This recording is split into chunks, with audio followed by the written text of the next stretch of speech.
Let's talk about ways to prepare you if you're going to be going RV shopping for the first time, or maybe you're returning to buy a new RV. We're going to help you because we made some mistakes in the past and we wrote down a whole slew of things to go over so when you get to the dealership or you get to the RV show, you know exactly what to look for. We're going to cover all of this, so need not worry. And the best part is, the Hanks always keep it super real with you guys. Yes, we're going to bring some cringy topics later on things we initially were like, what?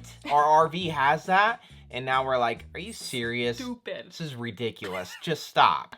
Yes, there's different types of RVs. You have your drivable ones, you have your towable ones. But what's most important is knowing the purpose for why you want an RV. And what I'm talking about is weekend camping. Are you full-timing? Are you part-timing? Or maybe you're stationary because you're building property. When we initially got started into this lifestyle, we started off as knowing we were going to become travel nurses. We knew we were going to hit the road and cross the country, but we had no idea what the positives and some of the cons were of the different RVs. All we noticed is that we were like, it's an RV. They're all the same, right? Well, we did know this. We had a truck and we figured we were going to go with something towable. Because that's usually what people figure out first. Am I going to drive this and tow a car behind it? Or am I going to pull it with the truck? When shopping for an RV, it's like clothes shopping, basically. There's different styles and flavors for everyone out there, so it really helps in this stage to hone down on what you are exactly wanting out of this lifestyle. You better do it now before you go throwing all this cash into something that's going to depreciate. Do the planning ahead of time, and then you'll thank yourself later on. You know, if you're weekend camping only, maybe an outdoor kitchen is super important to you. Or if you're full-time, you're gonna want an RV with tons of storage because you're moving out of your house. The first thing you're gonna wanna do before you even decide to step foot in a dealership or go to the show is do research yourself. The great part about the good old YouTube is that there's so many videos on walkthroughs. It's really cool that you can enjoy a tour from your couch without being hassled by a salesman. Yeah, it kind of knows and helps you to prepare to what to expect for when you go in person. You're like, I like that living space, I like the room we have to work with, but now I'll be paying extra attention when we get to the show and like really feeling, how does it feel inside of here? Is it like what I imagine it would be on the YouTube video or not? Make sure before you show up to these places that you are set on your price point. You don't want to start walking into RVs that are out of your budget because you're going to get really attached to some of these RVs. We've been there. We're speaking from experience. Know before you go, and don't divert from that, because like anything else in life, you can make it as pricey or inexpensive as you want it to be. Yeah, and those oohs and ahs we're gonna go over, they are literally, like you said, those shiny objects they dangle. But a really big one is to know your weight ratings. And we're not just talking about if you're towing with a truck, we're also talking about the RV itself. Yeah. Depending on the lifestyle that you want to live, whether it be like a weekend camper or full time, you may want to bring more stuff on the road. And with more stuff comes more weight. So you need to ensure that you have the appropriate RV that's going to be able to handle that weight for a long period of time out on the road. We made this mistake back in 2017 when we went RV shopping. You know, we were really intelligent and just went to the dealership without doing any research. And the dealership, the first thing the sales guy asked was, what can your truck tow? And we were like, what? What does that mean? Doesn't make sense, sir. Can you rephrase that question? Because we have a truck. I'm like, bro, I can barely spell RV. So just like the price point thing, you don't want to be looking at RVs that are way over your towing limit. And to know what your truck's weight ratings are, just look at the sticker inside the door of your truck. We actually did a video, just in case you haven't purchased a truck yet and you're curious on what type of truck to purchase. We talked about why you should maybe steer away from the half-ton truck. Absolutely. We'll throw that one up above. Go check out that one after finishing this video, because that one has a lot of good details in there and a lot of mistakes we also made. You can kind of get in the same theme from the Hanks. Like, we made a lot of mistakes and we're glad that you guys are here, that you can learn from our mistakes.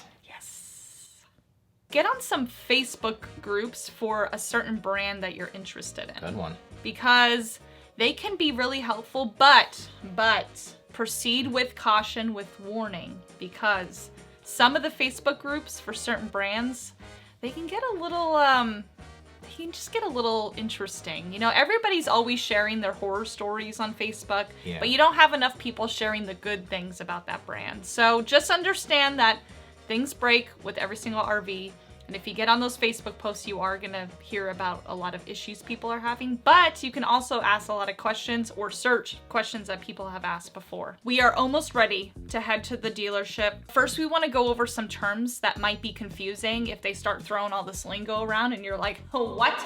Dry weight. It is actually the weight of your RV without anything in it. Take out all the water, all the clothes, all the people, just your RV. That's the dry weight of the RV. It's actually kind of an important number because that is like the baseline, and then as you add things to it, obviously you work up from there. Now, how about a basement? Okay, you're gonna hear this term and pass-through storage a lot, and that is that outside compartment where you usually put all your outdoor gear. We always call it a pass-through storage, but yes, a basement is another term for that area. Murphy bed. Murphy bed is a bed that actually folds up to make more space. Yeah, so if you hear a salesperson talking about a Murphy bed, just know that that means you're gonna have to be putting that thing back and forth to create more space and or go to bed. Tri-fold sofa. Basically a couch sofa that folds out into a bed. Toy hauler. If you have something like ATVs or motorcycles, this is a designated RV that has more space in the back so that you can store those things in an enclosed space of your RV. And like when we're talking about with the boondocking or Yes. dry camping is another term for it. It's basically if you were to just take your RV, go buy it off the lot and just start living in it. You have no hookups, no water, no sewer, no electricity. Yeah, and that's why this is all important to know what these things are, because if that's your reason for buying an RV, so you can take toys in the middle of nowhere with your friends and go riding all weekend, then you're gonna want a rig that is tailored more to boondocking. Maybe it's got bigger holding tanks, it's got the garage in the back, it's got the TVs. Stuff we never consider getting in a lifestyle because we had saw ourselves like driving to our nursing assignments, working and living in this, but we never thought about what about in between point A and point B, that time frame in there. Wait, maybe we want to stop off in Sedona, Arizona and get off. But now we're like, well, our RV isn't like super boondocking friendly. I mean, it does, kind of is, kind of isn't, but just make sure you consider this before actually purchasing an RV. Right. Did you know when you're looking at the different floor plans that the numbers and the letters mean something? Well, we live in a 2930 RL. It's rear living, right? You got it. What is the 29? Like, isn't there something with the numbers? Yeah, so the 29 means your feet of living space, your inside living space. Because you might find out that the RV is like 35 feet in length, but that's from the back to the hitch, like to the front. Oh, that makes sense. So 29 feet of living space, and then the letters are the type of layout it is. So RL for rear living, you'll see BH for bunkhouse, MB for mid bunk, RK for rear kitchen. So this is really important. The reason I'm mentioning this is so when you are RV shopping, and maybe you're really interested in getting a bunkhouse, you want to look at RVs that say so-and-so BH. They're going to be more tailored to your living situation. If you have a lot of kiddos you got to accommodate on the road, you're not going to want to go investing all your money into a rear kitchen model because obviously you're going to have a huge kitchen and the family's going to be making pizza on pizza nights, but when it comes time to make those sleeping arrangements, you're going to really be scrambling and stressed out having to set up and take down every single night sleeping accommodations for all the kiddos. And that's another thing too, is you just can't have it all. These floor plans are tailored to a specific need. So that's another thing you guys need to consider. What is important to you guys? The RV itself is them waving this shiny object in front of you, and you will get major tunnel vision. They do a really good job in these floor plans to give you that tunnel vision, but we're gonna have you like inspect and look at a couple things to determine, is this the right move for you? Don't tell the salesman we know these things, because they're gonna be like, dang it, Hanks! When you're looking at the rig in front of you that you're gonna check out, just observe like the size and the length of the rig, because bigger ain't always better. And what I'm talking about is rigs that are usually over 40 feet kind of meet that mark where it gets a little hectic. Since we've been to some really awesome state parks, and if you don't know, you got to check out all our other videos. Yeah. And we are able to take our 34-foot fifth wheel to like most state parks and have a freaking hootin' time. I love that. Now, something I don't love, however, is we were under the understanding when we initially bought an RV is that there's these things called like 4-season packages or Arctic packages, and we're like, oh, that's awesome, But then we start realizing that every single RV was technically rated for that. And I'm like, Yes. what gives? Now, our current rig is actually rated, like, is a real Four Seasons camper. It's got the extra R-value insulation, tank heaters, enclosed underbelly with, like, the ducted heat. Yeah. So we're good to go in cold weather. But our first RV was also considered an Arctic package. So like when you're walking up to the RV and right next to the door, it'll usually have like a fancy sticker that says all seasons, Arctic. But you really got to find out, is it truly Arctic or is it just tolerable for 30-degree weather? Because that's usually what they're trying to say. It's like, yeah, you can camp in this when it's cold. Are you guys keeping up with us? Is this like overwhelming, brain exploding information? Your hands cramping up from taking so many notes? Don't worry. We actually made a checklist for you guys going forward here on out. It's gonna be in the description below and you can access it there and take it with you to these dealerships or the RV show. All right, let's go inside the RV because this is where it gets really fun. This is where all the shiny objects come around and you're just like, this is a lot to process. They hypnotize you with the inside. They know how to step up their game for sure. They do. Let's go to the living area where the couches and the TVs are, and you're gonna do a couple things. First thing you're gonna do is sit in the recliner, and you're gonna recline that puppy. And you're gonna have other people see if they can walk past the recliner while it's fully extended. Just imagine with me for a second. You're fully reclined, and then all of a sudden a family member's crawling over you. They accidentally sit on the leg up extension part. You go flying forward. Don't put yourself in that position. And then while you're at it, make sure you have a good view of the TV as well. You're not gonna wanna be like looking over the side, like watching TV all night. Yeah. Get the neck cramps going on, you know what I mean? This model, we love the fact that the theater seats were directly across from the TV. We were like, movie nights are gonna be so lit. Dinette or no dinette? It depends. We like having our dinette. A lot of people will convert their dinette into a working space. We've talked to a lot of people that have kids and they say having the dinette is so awesome, like for breakfast and family gatherings. A lot of RV manufacturers have done away with the booth dinette because they think it looks too old school. And here's my take on the freestanding chairs. It looks nice, but they are not practical or comfy. Not really. I mean, when you're living in an RV, storage is everything, and they just take up space and don't provide a lot of storage. Trust us, living in an RV for over 5 years full time, we really understand how valuable storage space is. We actually got rid of our freestanding chairs and we went with storage benches, ottomans, for our dinette, and it has been awesome because now we don't have to worry about strapping the chairs down on travel days. Here is a hot topic for you.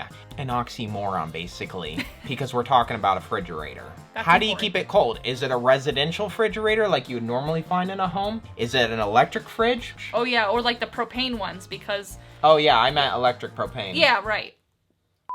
People nowadays are either going with residential or the 12-volt fridges. We've heard great things about all of them. With residential, you're definitely going to need to have some type of inverter installed to keep Stop that. right there. What's an inverter? An inverter takes DC power, so battery power, and converts it into AC power. So Because opposite of the converter. Yeah, your fridge in a normal sticks and bricks would plug into like a 110 outlet. When you're out on the road, you're not gonna have that available to you. Yes. So you're gonna need to figure out another way to power the refrigerator if you have a residential fridge. So nice job on the inverter part. Thank you. Love it. You might see models that are like 312 BH and then a dash and an R. What that means is it's a residential, it has a residential fridge. Or an RV for a pirate. Like, arr. Please help me. Now something that me personally, I'm gonna be hyper focused on if we are ever looking for another RV is getting a 4-burner stove for cooking versus the 3-burner. If you have a 3-burner stovetop, you basically just have 1 burner that you could use because your frying pans can't all fit there. We cook a lot. If you also like to cook and you're used to using a 4-burner stove at home, really consider getting an RV that has 4 burners. Moving into the bedroom, here's the things you want to look at. Now, first thing I'll do is I'll pop open the bed. And what I mean by that is usually there's storage space underneath the bed. As soon as you get a decent sized mattress that is like the normal weight, you're just like, ah! Don't use that as your primary storage because you're gonna be breaking your back time after time. It's not very organized down there. So you're gonna be throwing junk on top of other junk and you're gonna be so frustrated. Yeah, that's a good place to put things that you really don't need to access a lot, like your decorations or extra sheets or extra towels. At the same time of lifting up the bed, make sure you're strutting your stuff throughout the bedroom. How's the space around the bed? Are you having a side shuffle to get to the bed itself? Because crawling over each other will get really old really fast. When you're in the bathroom, you gotta do a couple things. Everyone's gonna think you're crazy at the show, but do a lot of moving around. Sit on the toilet. That took a turn. I mean, I'm pretty sure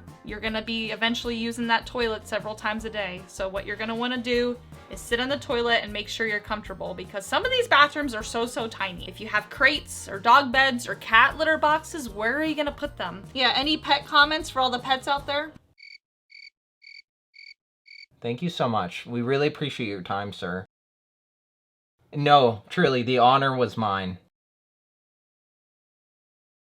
One that really hits home is on travel days. Okay, because with the slide outs, it could be a pain in the butt accessing things. I feel like I would not want to ever get an RV that you couldn't access the bathroom with the slides in. So you need to use the bathroom in a pinch. You're not gonna wanna have to sit there and make sure the RV is level, push a button, wait till the slide out slides out, use the restroom, Oh. slide the slide back in. I mean, there's so much room for error in that whole situation. So find something, a different RV that's gonna allow you accessibility to all those things. We can access the refrigerator, the bedroom, and the bathroom with all the slides in. So if we're pulling over at a Cracker Barrel for the night, we can pretty much like not have to put the slides out and we're good to go. Now, you may not think the refrigerator is something you need to really access on the fly, but hear us out. It's usually really nice to kill two birds with one stone. What I'm saying is, when you go grocery shopping, do it on your travel days, and then you can just fill up your fridge with fresh groceries and then get back out on the road. I cannot wait. I couldn't wait to get to these cringy things. This is my favorite part, because if you know the Hanks at all, or if you don't and you're new here, you're about to know us. We love to do a thing called letting her rip, which basically means just saying how we feel about things. Or go for it. Just full send, do it. What we're gonna talk about here is some things that we initially thought were gonna be amazing in the RV. Walked in, those shiny objects were really shiny, and we're like, I want some of that. But now a couple of years down the road, I'm like, I don't want any more of that. I want off this ride already. Stupid. The outdoor speakers. I can count on one hand. 2 different RVs in 5 years of doing this full time. How many times we use those outdoor speakers? Dude, we can play our outdoor speakers. And we could like let her rip, you know, play them really loud. But you know, the salespeople really advertise it. They're like, look at the outdoor speakers, whoa. And that gets you excited because you're like, oh my gosh, we're gonna listen to some tunes, man, at the campsite. And you can't forget when the outdoor salesman, if they don't hit it on the point there, they give them one like those, you know, like the 2 tap on the side of the RV. They're like, this honker here has 2 outdoor speakers. This one, a lot of people are probably gonna go, hold up. We use it all the time. But I'm just gonna let you know we don't. The outside shower. But we tried to use that outdoor shower when we were in the Keys at the state park, and we were trying to like clean off all of our gear and paddle boards. Yep. And like the hose they give you for it is like this long, and it's on the hookup side of the RV. It's like way in the back. Who is gonna carry all their stuff? I'm like scrubbed up against bushes. I'm like trying to spray. And here's another thing that you didn't consider as well. If you do use the outside shower, what you're also doing is decreasing water pressure within the indoor appliances. So if the hubby's at the sink doing dishes and the wifey's outside like spraying down whatever, that pressure is gonna decrease. What we'd rather encourage you to do, because we just did it ourselves, is get a 4-way splitter right off the hose spigot there. That way you have 2 separate water connections and then no decrease in water pressure. Granted, that is if the water pressure is good at the RV park. We can just cut it out with the DVD players already, okay? We got streaming now. We're in 2023. Let's just like get rid of the DVD players. They have like these entertainment centers within the RV. They're like, but you can play it throughout your RV. That means if anyone's in the bathroom, they could be hearing what's going on the TV show. You're like, wow, that's awesome. It's not awesome. Oh my gosh, this ties in with the outdoor speakers, because this happened to a lot of people. We've heard stories where oh my goodness, you have those zones turned on wrong. Like the DVD player like controls the outside speakers, the inside. And we've heard stories of where people are trying to watch a movie inside and it's playing on the outdoor speakers. So now your neighbor has to hear what you're watching, and that sometimes could be embarrassing depending on what you watch. How about those lights underneath the recliners? When they get on, I'm like, shut them off immediately. You're blinding me. I can't see the TV. It's ridiculous how bright they are. There's a ton of lights throughout the RV that are there to just ooh ah. Oven lights. The oven lights. The handles light up. The cup holders in the chairs light up. Everything lights up, and I think it's just to like distract you from the other things. Yeah, like the hole in the ceiling or something like that. Yeah. Please comment below if you are like, I love those lights under the recliner. I put them on all the time. Yeah, see, there was nobody that did that. Okay. No, everyone's like, no, I don't do that. All right, we gave you a chance. If you love the energy that the Hanks are bringing, don't worry. We got tons more energy and even crazier, more cringy videos out there on the tube. We encourage you to go back and watch them and hit the subscribe button because we're here for the long haul. We'll see you guys next week. Bye, guys.